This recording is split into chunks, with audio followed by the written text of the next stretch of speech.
For those who don't know this story intimately, what about the key players who are interested and seem to be part of the final group that might end up with the prize that is Hulu? Well, as you know, John, there were 7 non-binding offers that had been submitted already. And by the end of business today in New York, we're expecting about 3 or 4 bids to be submitted.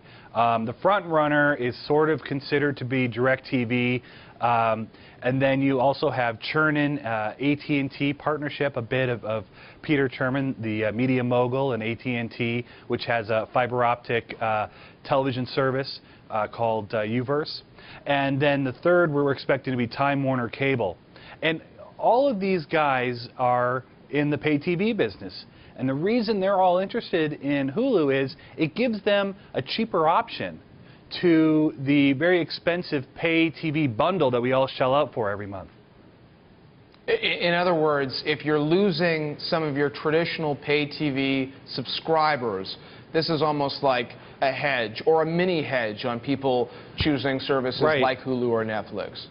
Right. If someone comes to you and they're going to cut the cord, let's say, you could kind of convince them to maybe shave the cord, to at least take the Hulu option. They can lower their payments, their monthly payments, and still get access to a wide array of programming. Plus, you're already in the programming business. You already have relationships with all the big media companies. So the thinking is you'll be able to negotiate better media deals and put more content on Hulu. And so these guys have really kind of come out strongly for Hulu.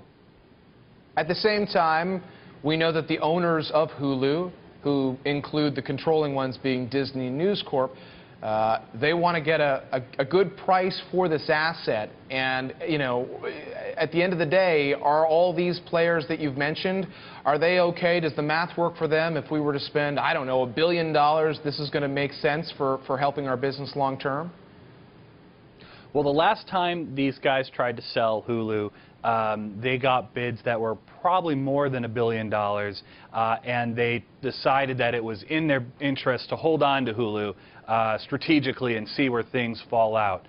That's changed in the last couple months because you've got Amazon coming in a very big way. Netflix is buying a lot of content, obviously, and so they have these big buyers in the market. They want a third buyer in the market with Hulu, and so they want to have that sort of arm's length distance there to create this third big buyer. So they're expecting bids around $1 billion again for Hulu.